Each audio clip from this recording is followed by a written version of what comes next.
Banywevu nnyo abali ku mukutu Uganda y'enkyata sa Uganda wamu ne Channel 56 tubaaniriza nnyo mwebale kubeera nga mutugoberera kusinziira mu mawanga gyonna gye mutugoberera. Abali mu Africa, continent ya Africa, mu Uganda, back home, abali Kenya, abali of course Rwanda, abali Burundi, Tanzania, South Sudan, DRC, abali Ethiopia, Somalia, bana Uganda bonna bategeera olulimi luno of course okwetooloolera ensi yonna, back to Europe, abali of course Bungereza, abali mu United States of America, abali Brazil, abali Qatar, Oman, Sweden, n'abali ku continent oba ensi endala zonna mwe bali kutugoberera.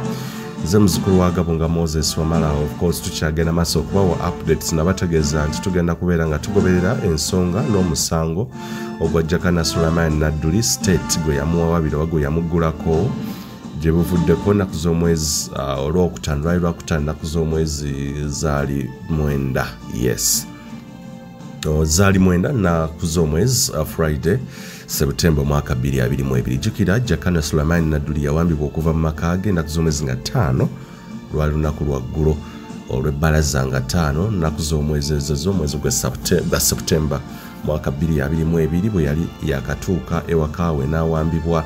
Abasajja baali bakutte emigemera wala bwe batyo abali mu plain clothes oba engoye eza bulijjo ezitali abali mu byambalo ebya uniform baali nga 2-3 abali mu drone ne bamutwala mu kifo ekyali kitannategeka by then, naye bwe twatuuka okwebaka olunaku olw'ebbalaza ekiro twakitegeera nti ono yali atwaliddwa ku CMI Mbeera Chieftaincy of Military Intelligence. Oluvannyuma lw'ennaku Monday, Tuesday, Wednesday, Thursday, Friday olw'eggulo, actually Saturday olw'eggulo lwe nategeera nti Jakana Nadduli yatwaliddwa okukoosa butontomula mu kkomera, naye nga ekiro ekyolwa bbalaza nga 5 yatutegeeza nti yakimalako nga atulugunyizibwa nga akubwa n'okulinnyibwa mu biwundu bye yalina. Jjukira nti Jakana yafuna akabenje ennaku z'omwezi ogwa March omwaka guno gwennyini, era abadde yafuna obujjanjabi ayise mu kusoomooza kungi okulaba nga addawo okuyimirira nga bwe yali. Yafuna of course obulemu ku kugulu kwe olwa accident yali nasty, akabenjedde kabusa ke yasurvivinga ne mutabani we of course Lule, era bingi byayisemu okuva mwezi ogwokusatu gwakuna gwakutaano gwa mukaaga abadde ku ndiri ng'apooca n'ebiwundu of course okutuusa ate bwe yavaayo okwo ng'azze addamu okuyimirira bw'atyo okwetengerera mpola mpola oluvannyuma lw'abasawo okumuwabula oba okumusiibula ajja atandika okubeera nga agenda mu ddwaliro nga bw'ava ebweru oba mu maka ge. Ebyo byonna ebyaliwo abatabitegeera mbibaddira mu buddizi in case tulina subscriber omupya eyakatwegattako. So ye Mbeera omuwambe gye baamutwaliramu oba eyawambibwa, abasajja gye baamutwaliramu yali akyapooca n'ebiwundu, era abadde n'essaawa eno agwanidde okubeera ng'afuna medication oba treatment mu week emirundi 2, treatment ey'amaanyi. Bw'atyo Jakana bwe yatwalibwa. So yatwalibwa ng'ekyenda kyalongoosebwa, omubiri gwonna gwataganjibwa okubeera ng'addamu okuddaabirizibwa, ataddemu okuyimirira ng'omuntu oluvannyuma lw'ebiwundu bye yafuna mu accident. Gemmanyi era kyemmanyiiko Jakana ennaku zino aboola n'emmere olw'ekyenda kiri eri olw'embeera y'obulamu bwe gyalimu, si buli mmere nti agirya, naye mu kkomera eyo kye twategeddeko emmere ne treatment byonna amazima byakaweereege. Kyafuna kiringa first aid kati naye nga eri treatment olw'obulumi bwayitamu ne ebiwundu bya accident byafuna amaze akatono mu kkomera gyali. Tusabe Katonda. Kaakati nno muzzukulu wa Gabunga Moses Wamala ngenda kubeera nga mbatuusaako of course ebyabaddewo mu kooti byonna in details mu bujjuvu bwabyo nga bwe byagenze maaso mu kooti ya Grade 1 Magistrates Court wali e Luweero. Jakana Nadduli of course bwe yaleeteddwa ennaku z'omwezi 13 omwezi gwa September mwaka 2022. Ennaku z'omwezi ziri 9 zenkugambye omulamuzi yamusindika kwa alimanda adde ng'ennaku z'omwezi 13 omwezi gwe gumu gwa September mwaka 2022 njogera ennaku z'omwezi n'omwaka of course singa n'obudde mbulina nja kubeera nga mbubaba olw'ensonga nti twagala tutuuke okufuna accountability ne maaso eyo nga tupininga abasajja ebikolwa ebikambwe bye bazibakola ku bannansi ng'ennaku z'omwezi olunaku n'essaawa n'omwaka nga byonna tubirina y'ensonga lwaki mbaddiramu nootinganya ennaku z'omwezi essaawa olunaku n'omwaka wadde mugubanyi mubitegeera naye bwe wayitawo emyaka 2-3 obubaka buno jjukira YouTube tena kyediliitinga tetuna kye tujjayo tugenda maaso okubeera nga twejjukanya nti ennaku z'omwezi zaali bwe ziti bino bye yafuna ennaku z'omwezi yawambibwa zaali 5 zaali mu ssaawa 10 ze yawambibwa olw'eggulo n'amala ebiro ekyolw'obbalaza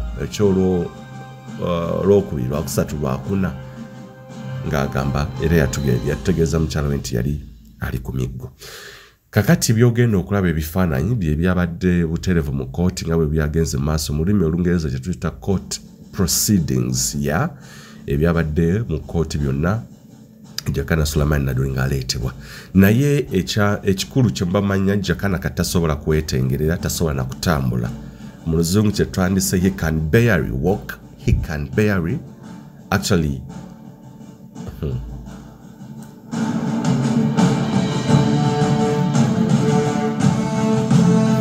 ebigambo noze bitufu mu lulimi olungereza abamu mutera ne mumbuuza nti lwaki ebigambo ebimu biteeka mu lungereza oluzungu tusimanyi oluganda biki lwaki mbimikisinga olw'ensonga nti tulina ne audiences ez'enjawulo saawamu eno case eri international nnyo y'ensonga lwaki nteekamu n'ebigambo abantu abasinga babitegeere BBC, CNN, Al Jazeera n'emikutu emirala DW of course girina aba correspondents kuno abasobola okuvuunulira abantu bali ne babategeeza nti kino kyadde bategeeza however ne US embassy oba embassies ez'enjawulo ojja kwesanga nazo zetaaga interpretation n'okutegeera naye kiba balina abantu abangi abasobola bayambako naye kimpisaamuko obugambo obw'oluzungu obuli critical ennyo kwe kutegeeza abamu mukitegedde ndowooza wenjogera ku international community when it comes to human rights violations muntegeera bulungi so you will pardon me for that mujja kubeera nga mumpuliriza munzikirize obugambo obwo olumu mbuyiseemu so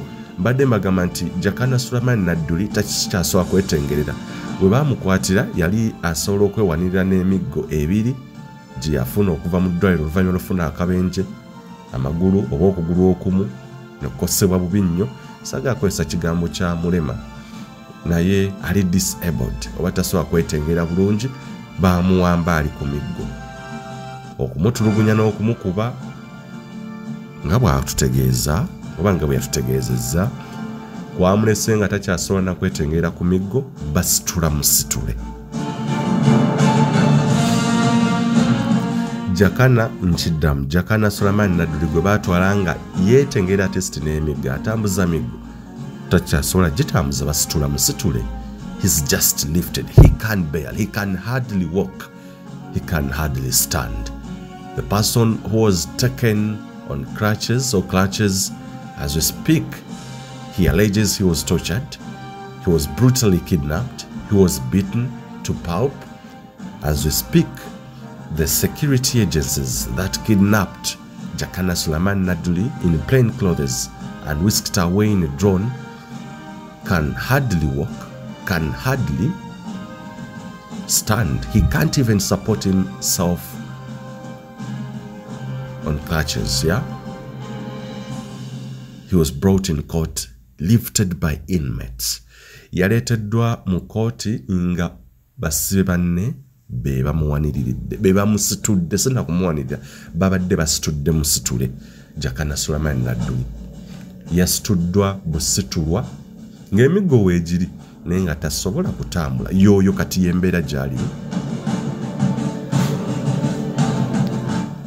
mwamujjanjaba ne mufuna ne twekwata ne tufuna ensimbi eddwaliro ati ne tukola kyonna ekyasoboka naye akati ndaba gye tudda tulinga abadda emabega omuntu he alleges nti yalinyirwa mu biwundu nteeka ekigambo he alleges mu mawulire mba saaliyo munnange naye oli waba mpadde information professional ngamba yaŋŋambye mbu kuba mba saaliyo n'ebiri ebyokuwambibwako it was a direct speech as reported by me naliwo era sola gamba nti it is alleged that Jakana Nadduli was kidnapped. No, naliwo munnamawulire naliwo, so there was no it wasn't an allegation.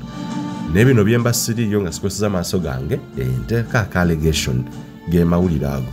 So Jakana Nadduli alleges oba agamba nti bwe yatwalibwa ku CMI Mbuya yalinyibwa mu biwundu ng'abasajja bakozesa engatto zaabwe ezo ez'abamaje ez'aba security oba engatto ze bambala mu lulimi olwangu ennyo ne bamulinnya mu biwundu ge mawulire g'enkuwa nga tonalaba bifaananyi byabadde mu kooti nti waliwo n'omu yatuuka n'okumugamba nti gwe nkunoonyereza emyaka 3 erinnyo lyo nali ndyagala bisi. Omusajja omu bwe bali ku CMI Mbeera naga nti gwe nali nkwetaaga mu myaka 3 emabega erinnyo lyo ndyagala bisi naye kenkulabyeko kati kankuweeyo emyaka emirala 2. Nti erinnyo lye yali agaddikulamu nga bisi bwe nawulidde ekyo nange nga tuli ku court insider nga yampa information nga nti erinnyo baali bagamukulamu mannyo nga mabisi, sigamba nti gamuluma, sigamba nti agenze wa musawo w'amannyo bamukebere dentist, no, naye yakyewulirirako yali mbuya navuga ati gwa erinnya amannyo nali ngaagala mabisi omu ku baamuwamba nti amunoonyereza mbu emyaka 3 3 years.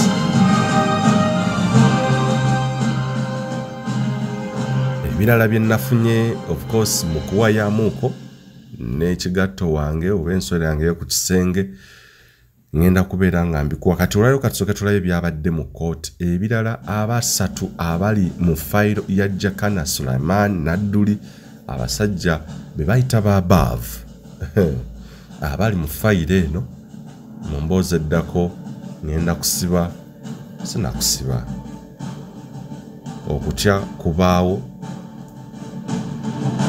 naye wange nno si kwalubeerera wadde nfuna abantiisatiisa abakangakanga abakola batya abakola buno obukolomooni obujogoli. Journalism is not a crime. Okola guno gwe tukola ogw'amawulire tegubangako musango, si kive, tetubangako batemu, tetubangako batujju. Nawe olinaavaso n'akutiisatiisa olw'okuba okola omulimu gwo. Ngenda kubeera ngamba kuwa abasatu sina abateeberezebwa abakakasibwa okubeera mu fayiro ya Jakana Nadduli ba above olw'ebigambo bya zaayogere bibakaayidde obukaayizi ne batasobola bihandolinga nti babeeko enkyukakyuka gye bakola famire ya Haji Nadduli okubonyabonya kweyiseemu kye bamusasudde.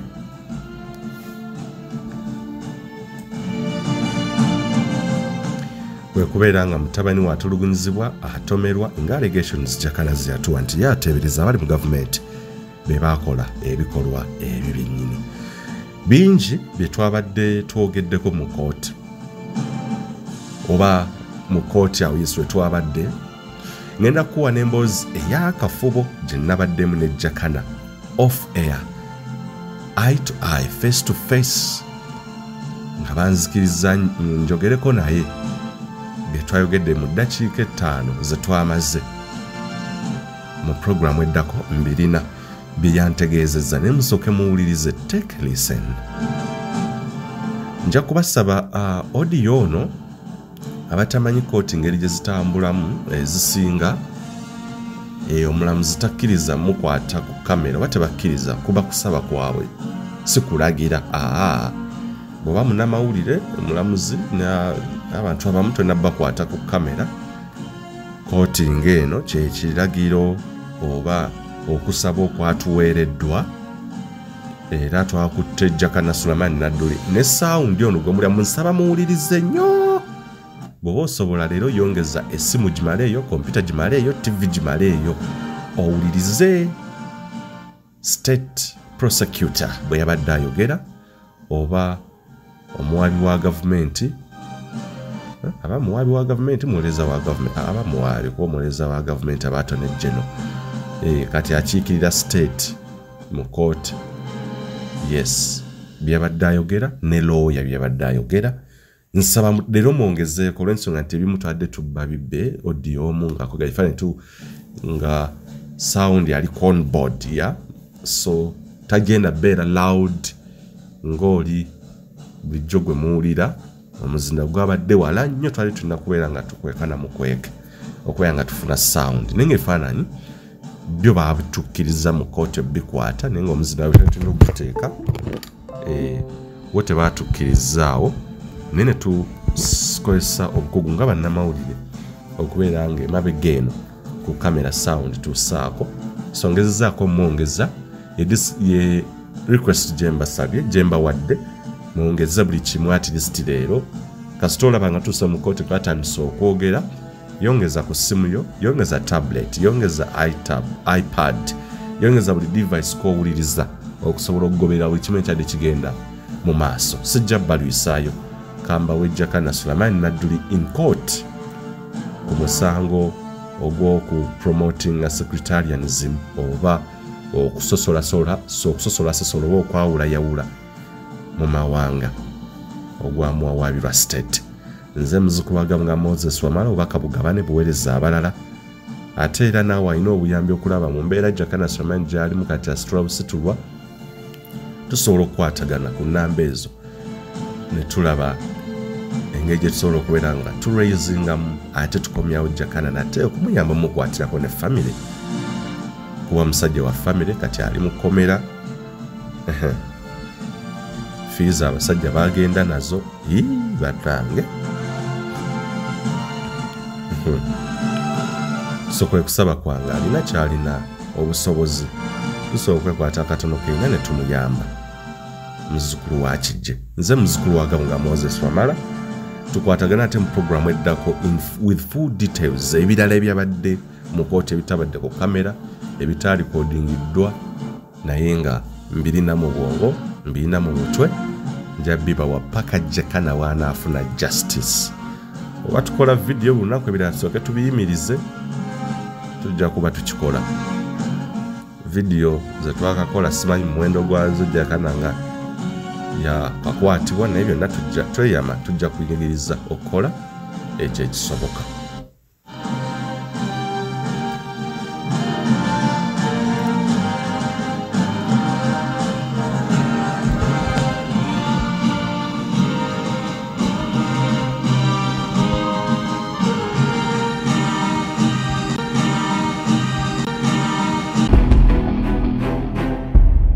Uganda y'enkya butereevu tubaaniriza nnyo abali ku mukutu ogwa Uganda ey'enkya taasa Uganda saako ne channel 56 nze muzukulu wa Moses Wamala okubatuusaako ate updates endala of course ezigenda maaso ku muganda waffe Honorable Jakana Nadduli twakedde luweero eno enkoko twagikutte mumwa era olwaleero tuzze nate okuwulira emisango egimuggulwako oba egyamuggulwako egimuvunaanibwa njagala okujjukiza nti ono yawambibwa ennaku z'omwezi nga 5 omwezi gwa Septemba omwaka 2022 era yatwalibwa mu drone abasajja abaali bambadde engoye eza leeya saako n'abamu abaali mu eza uniform n'ey'amagye nga balina emigemera wala era baabuzaawo mubuze ne batakkiriza yadde wa family wadde wa nganda wadde mukyale wadde ani okubeera nga ategeera n'okumanya wa gye bamutwala so ye case gye tukyayongera okugoberera until he gets justice oba okubeera nga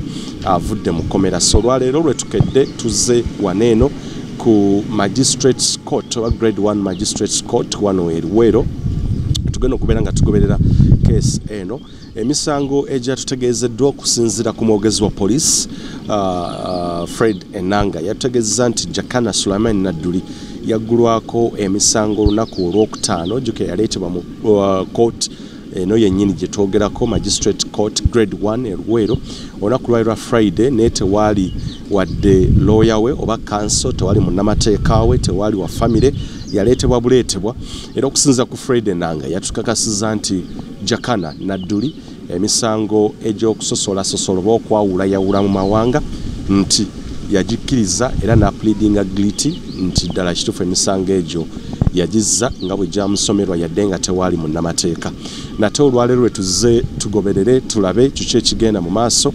Emisango gye gimu anaagenda maaso okubeera nga gikkiriza oba n'okwongera okutegeera embeera nga bweri ku misango gya Sulaiman Jakana Nadduli. So family tuli nayo n'abantu abalala bonna ne munnamateeka bwe I'm informed this time around agenda kubeera nga wali. So musigale ku mukutu ogwa Uganda ey'enkya tulaba ate nga kooti bwegenda okutambula era nawuliddeko nti of course ne family okuyita munnamateeka yabadde yagala okuapplyinga for a bail oba okusaba omuwawaabirwa abeere nga ateebwa kakalu ka kooti oba nga yeeyimirirwa kye tugenda okulaba nate olwaleero. So muzikiriza ate tugende buterevu mu kooti tulabe proceedings oba ebigenda mu maaso na byonna ate oluvannyuma nja kudda nsumming up nga bwe badde mu kooti. Nze muzikwaga nga Moses Wamala, Uganda ey'enkya tasa Uganda ne Channel 56.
Jakana Nadduli, Emisango, Uganda, Busitulwa, Emisango, Emisango,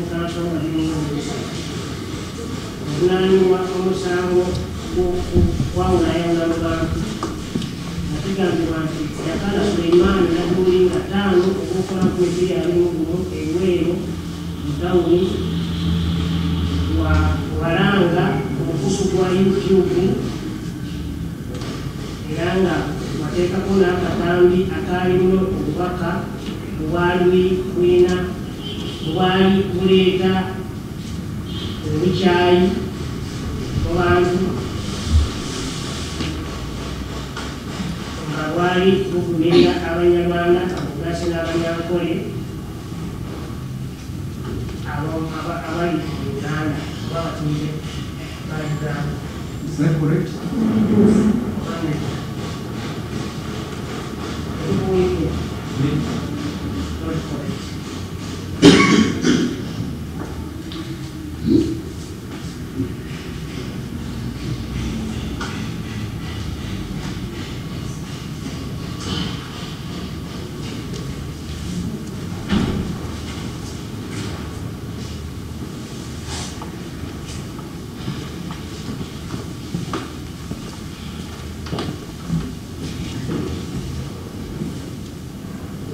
Plea of not guilty entered.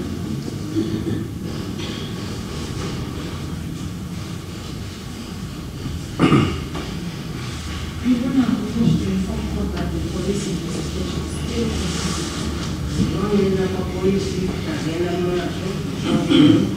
it will apply to the day information.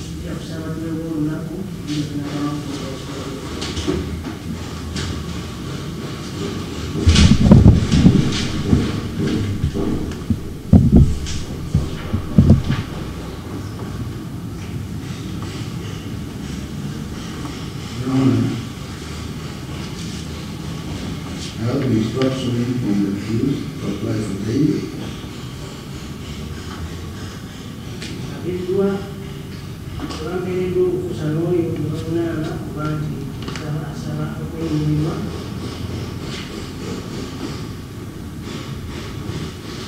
The application is premised on Article 28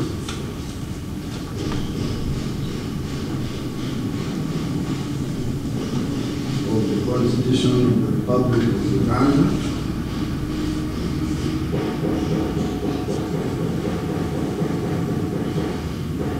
which presumes that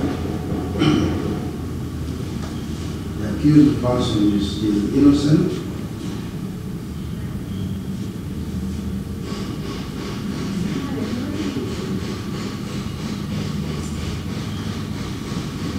and on the basis of his innocence, as of now, he exercises his right to apply for bail under Article 23(6)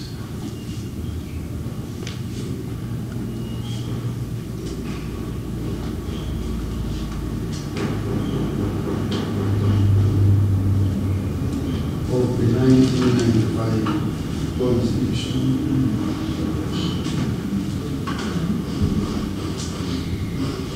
Your Honor, the two provisions of the law grant this honorable court the discretion to grant bail to the accused person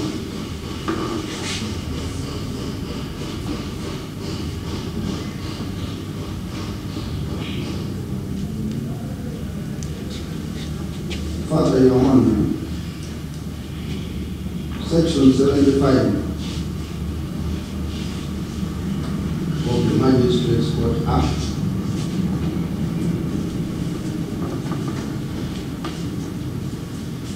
mandates this honorable court to grant bail to the accused person.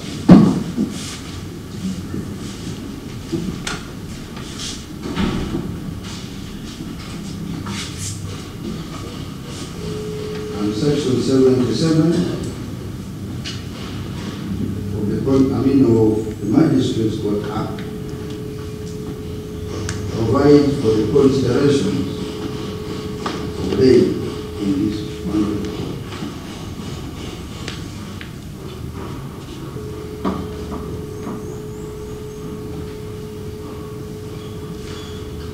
Honor, in respect to the nature of the offense with which the accused person is charged,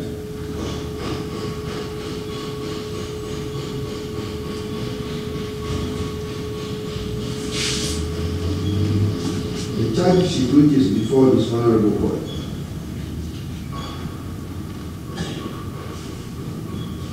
indicates that the accused person is charged with the offense of promoting sectarianism, contrary to section 41(1) of the Penal Code.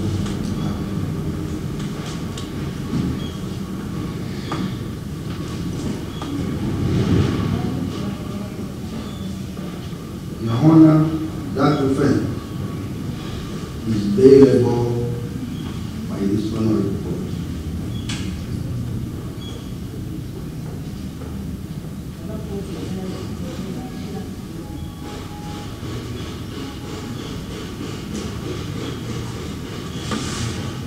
Further, with regard to the gravity of the offense,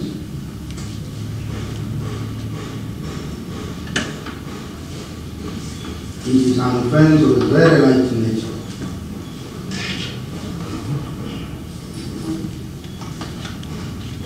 Where this court is mandated by the law to ensure that the accused person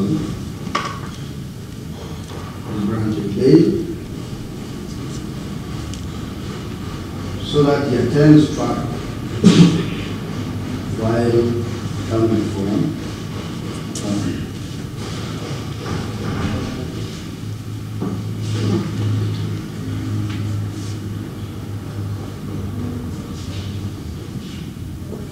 Father, Your Honor,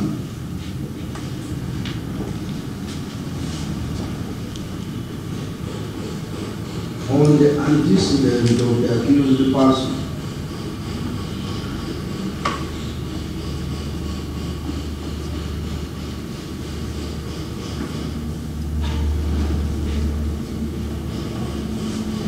there is no known prior conviction.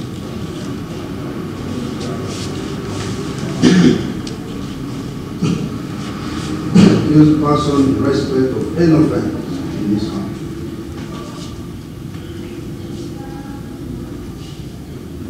Meaning he is still a decent gentleman in as far as prior trials are concerned. And further, Your Honor, his fixed place of abode, as can be ascertained from the charge sheet, is in Woburn.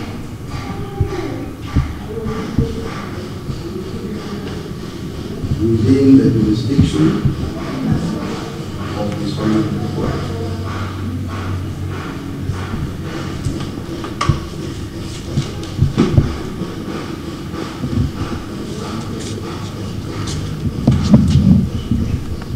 Long as that young man is seated,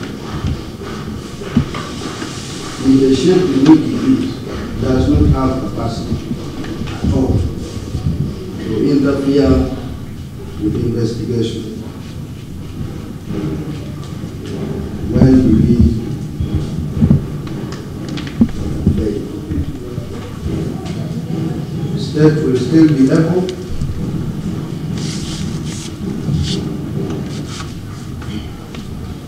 carry out its investigation without even a single semblance interference from the accused person. Only in that regard, we move you to grant bail to the accused person.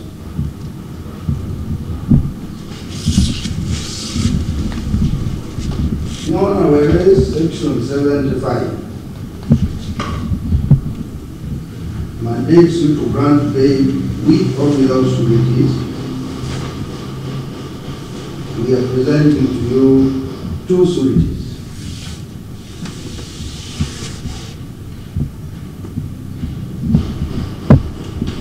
this honorable court to be certain that the accused will always come to court.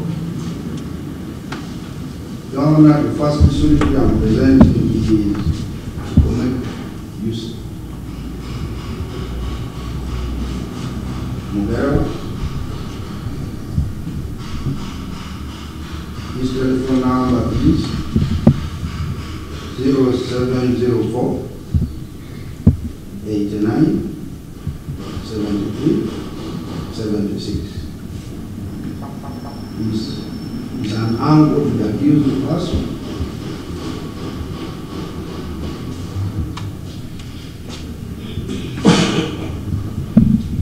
His age 42 years.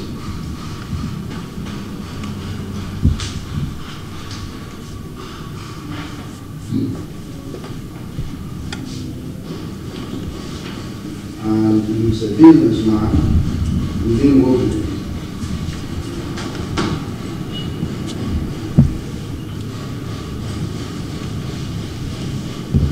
Your Honor, he presents to you the original copy of his national ID and the local council one letter detailing his party.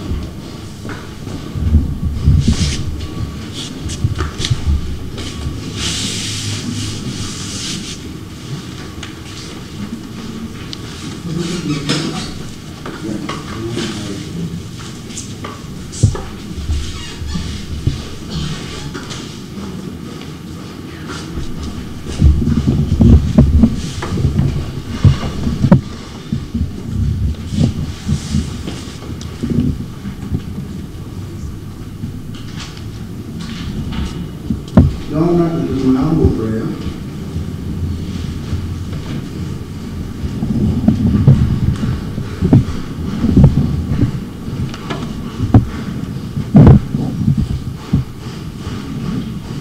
that you find that spirit is substantial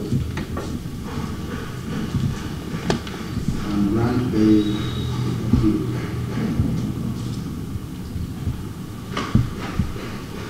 Your Honor, the second suit is Kabuko Omaro Badu.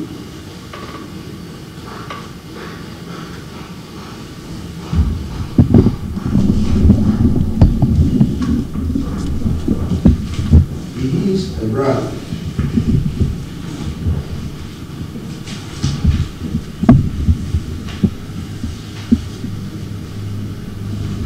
He is a brother to the accused person.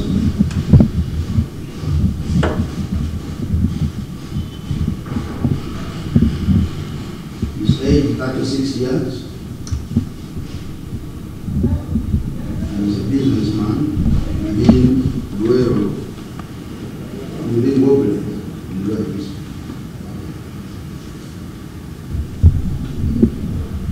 Your Honor, he has presented to you the original copy of his national ID and the LC letter detailing this particular statement.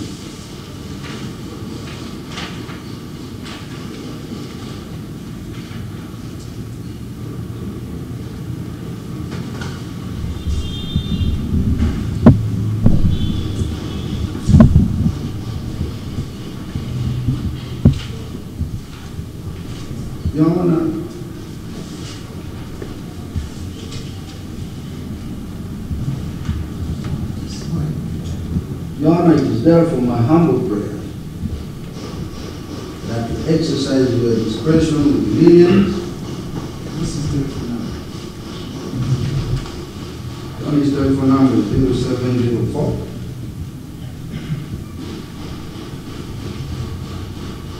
61 59 25. Your Honor, it is my humble prayer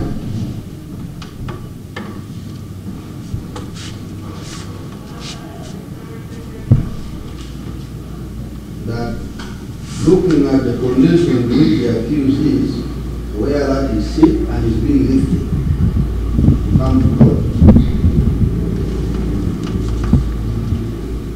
find the two sureties substantial,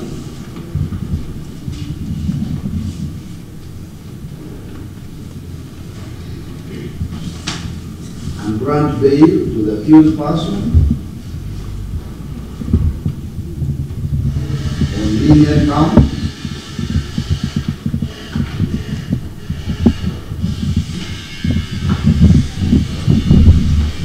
so that he is able to access further medical services, just like you can see the cannula, leg, bandage, and deserving person.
Isn't substantial.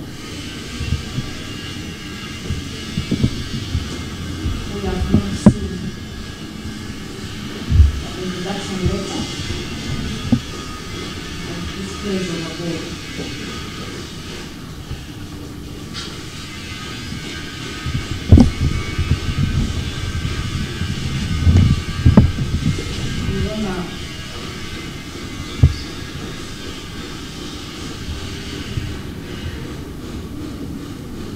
Also object to the application on the second ground, but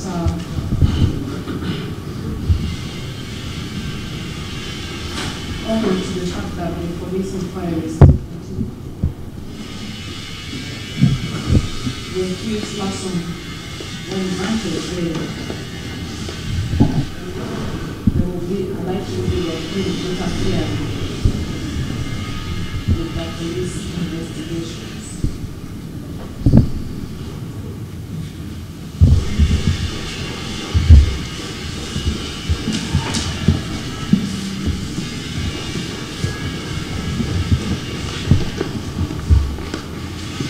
On the above basis, we pray that the accused punishes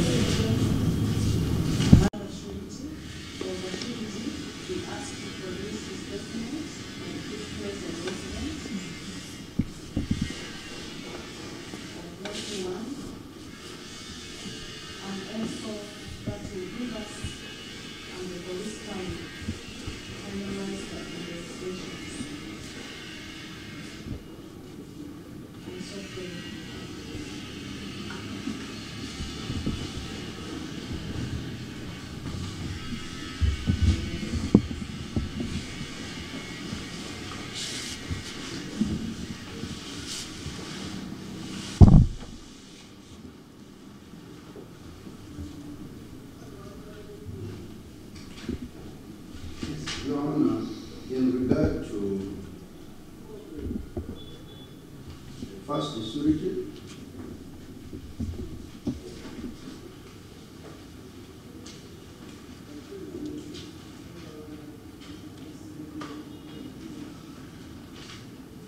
the letter clearly states the place of abode of the first surety is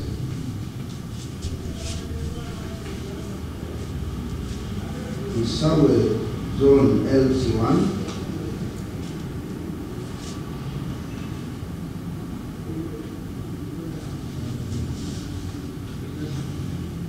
Woburn Town Council,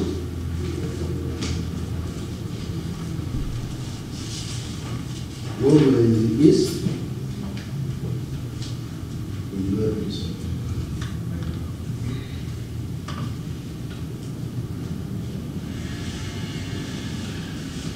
It is therefore not true, as the state has alluded to, that there is no introductory letter to the people. I pray that the state's prayer be overruled in that respect.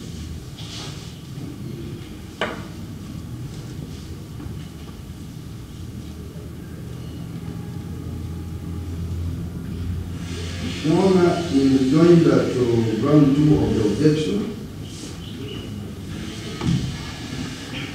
like I indicated to you, that is the difference. The state thinks is capable of interfering with the investigation of the entire Uganda. Is surprised. He's being carried here and is in that shape.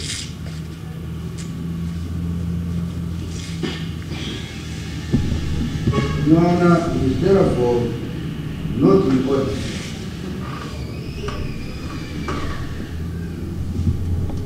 that a man in that shape can interfere with the functions of investigation of the entire Uganda police force in the south.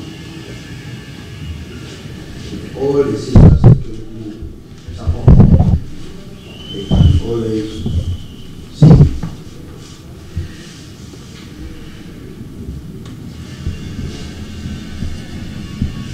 Your Honor, it is therefore still my father prayer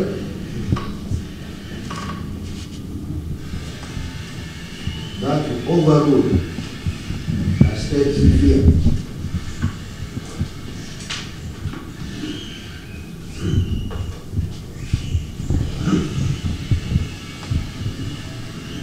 and in the purpose of your honor, I still reiterate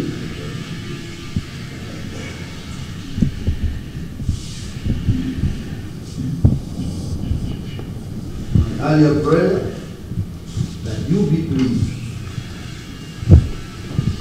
to grant bail to the accused person, to allow him to attend his medical treatment and be able to come to court whenever court requires him to be.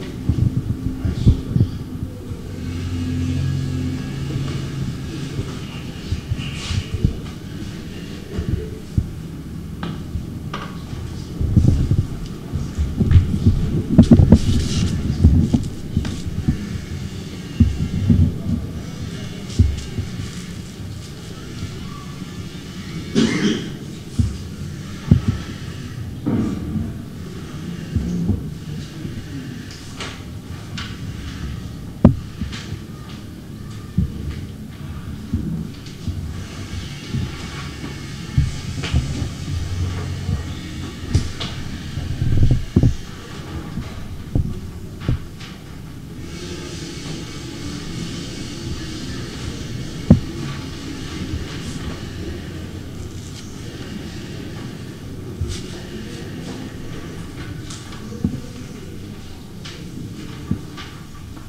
I will deliver the ruling of bail 21st, that's next week. That is on the next date.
My name is Olet Patrick, counsel for the accused person. We have been able to appear in court in the case of Uganda versus Jakana Nadduli. According to the state, the accused had pleaded guilty prior. However, in their attempt to ensure that the state proceeds to submit that the accused person be sentenced today, as the defense team, we were able to reverse that by indicating to the Honorable Court that the accused intended to change the plea, and indeed court granted the change of plea prior. So the accused changed his plea to that of not guilty, meaning that investigation of the police has to continue, and then a full trial is entertained in this matter. We further moved on to apply for bail for the accused person. And the accused person in this particular regard, we made all the able submissions detailing the grounds. For instance, the accused is charged with the offense of promoting sectarianism, contrary to Section 41(1) of the Penal Code Act. And this is an offense which is very light in nature. It is bailable by this Honorable Court, and the state of the Republic of Uganda cannot in any way think if the accused remains on bail, the accused would in particular be interfering with the state's investigation. This is just one citizen. He cannot defeat the entire security apparatus of this country in charge with investigation. In that regard, the prayer to grant bail to the accused person has been adjourned to Wednesday, 21st day of September 2022 at 9 o'clock at the Chief Magistrate's Court of Luero.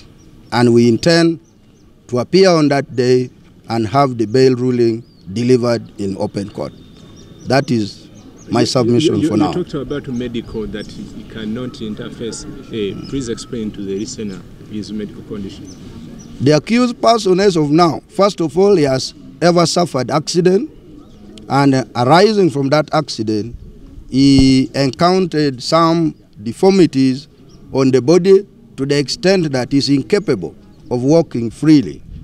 And he alleges that while he was in detention, somehow he was manhandled, and that even degraded his condition further.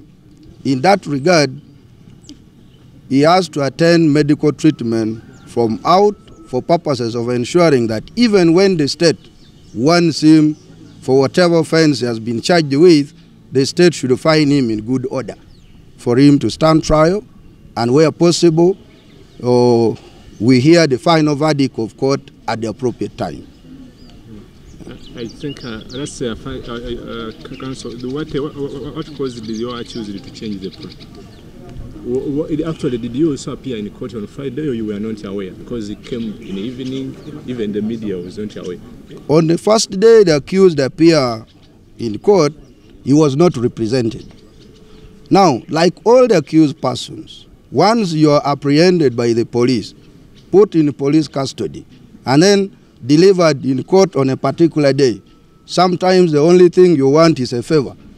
So you think by pleading guilty, probably you are going to be set free there and then by maybe being awarded the fine of some money and you are able to pay and go off. Now, in that regard, the accused was not in position to form a sustainable mental opinion that would be capable of sustaining a conviction. Because convictions are not light. It goes on your criminal record in the country. And that is why the accused had to change, so that the state is in position to prove beyond reasonable doubt that indeed the alleged offense was committed by the accused person. Without that, the accused would be going for a premature trial, which unfortunately is not required in this country. Rule of law dictates that due process of the law must be complied with at all material time. Abali ku mukutu Uganda yencha tasa Uganda sako waka films wamune channel 56 chali muziku wa Gabunga Moses Wamala ebigenze mu koti byebyo unako olwaleero nakuzo mwezi 13 September mwaka 2022 omusango gwa Jakana Nadduli gwavunanibwa of course state oba government ku nsonga eya promotion of secretarianism oba okubeera nga asasula mawanga egutwegwa nugenze maaso. Of course omuwabi wa government agamba nti police ekyakola okunoonyereza ku musango guno era bakyagenda maaso okunoonyereza y'ensonga lwaki n'olwaleero omulamuzi takkiriza omuwawaabirwa okubeera nga aweebwa bail olwaleero n'agisindika nakuzomezi nga 21 omwezi guno gwennyini Lw'okusatu n'olujja mwezi guno ogwa September mwaka 2022 ku grounds zatutegeeza nti ajja kujja alaba oba okusaba kwa abawawaabirwa kuyitamu oba kugenda maaso nga state attorney oba ng'omwe gwa government bwagamba nti bayinza okuinterferinga of course n'okunoonyereza kwa police. Wabula ebadde mu kooti kiraga nti Jakana Nadduli olunaku olwasooka lwali lwakutaano of course last week yaleetebwa mu kooti without the presence oba watali bannamateeka be wadde family wadde n'omuntu gw'amanyi yenna okulaba nga awozesebwa oluvannyuma lw'okidnapping ennaku z'omwezi nga 5 September mwaka 2022. Kaakati bamusomera emisango era okusinziira ku Nadduli Jakana angambye nti omusango gwe yagukkiriza naye olwaleero ataddeyo okusaba kwe okulaba nga akyusa mu kukkirizaako oba okwewozaako kwe era n'agamba nti emisango gye bamusomedde tagimanyi egy'okubeera nga promoting secretarianism oba okubeera nga asosola mu mawanga okwawukana kwekyo kye yasooka okukola olwa Friday. Era nga munnamateeka bwayogedde naffe n'atutegeeza nti of course luli eri tewaliwo bannamateeka be yali yagenda osalawo nga decision eyo yagisalawo ye ng'omuntu ate kusinza ku bye yayitamu yali alowooza bagenda kubeera nga oba bamwejjereza oba bamute bamuwe justifying oba bukadde butaano afuluma agende ate nga si bwe kyali so yali intention ye yalowooza nti wanaagukkiriza osanga anaatebwa olw'obulumi bwe yayitamu okukubibwa okutokyalingibwa n'okuyisibwa obubi bwatyo. So omulamuzi akkiriza nti ddala kituufu omuwawaabirwa ali mu mbeera eyeetaaga okubeera nga afuna obujjanjabi naye n'agamba bajje ennaku z'omwezi nga 21 September 2022 ye week ejja olw'okusatu okubeera nga akkiriza oba agaana okusaba kw'abakulu baneeno. Embeera Jakana Nadduli bwe njogeddeko naye of course abasirikale ba prisons Butuntumula prison banzikiriza okufunamuuko akaaganya okwogeramuuko n'eddakiika 2-3 njogere naye nga ali week akyalumizibwa naye ennaku zonna zaabadde mu detention custody antegeezezza nti tafunanga yadde n'obujjanjabi yadde n'empeke y'eddagala bw'atyo okubeera nga abeera nga agenda maaso okubeera nga anyiga ebiwundu na kimu kye yayitamu. So up to now kuva lw'ebbalaza sabbiiti ewedde kati eno eba egenda eweze week eta receiving a medication wadde okufuna eddagala lye wadde n'okufuna treatment wadde n'okwaccessinga omusawo era he is yet to receive medical attention olw'okubeera nga amaze ebbanga lyonna nga tagifuna. So tukyalinze tulabe. So constitutional right ye ojja kwesanga eri denied ey'okubeera nga accessinga omusawo ate era n'embeera gy'alimu olw'oluvannyuma lw'okufuna accident mwezi ogwa March omwaka guno gwennyini ate ne bamutulugunya. So munnamateeka we yabadde asaba omuwawaabirwa agende afuna obujjanjabi ng'ate era bw'awoza nga bw'ava ebweru nga bw'ajja mu kkooti. Omuwaabi wa gavumenti kyagamba kiyinza obutasoboka olw'ensonga nti ayinza okugenda maaso n'atyoboola right ye okkakkana nga obujulizi ate poliisi bwenoonya ng'abulemesezza. So ze zimu ku ensonga naye kibadde wano ku kkooti twagadde okwogerako ne Hajji Abdul Nadduli retired major.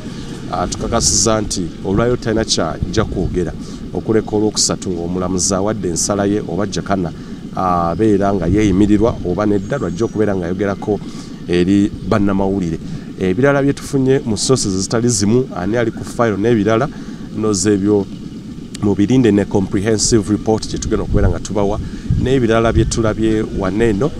Enkwatagana the friendship ebaddewo of course n'aba prisons abamu okubeera nga twogerezaganyaamuko n'okutegeera embeera Jakana Nadduli gy'alimu. So Muganda waffe yeetaaga kusabira embeera gy'alimu si nnungi, yeetaaga obujjanjabi, yeetaaga okubeera nga tukwatira wamu okulaba nga at least ava mu mbeera gy'alimu ate era obuvune bwe bamwongeddeko okubeera nga ajjanjabibwa. So gwalina kyonna kyosobola okubeera nga yesu obuyambi sobola okubeera nga obutuusa ne tulaba ate Muganda waffe bw'asobola okufuna justice ate era n'okubeera nga akomawo nga mulamu.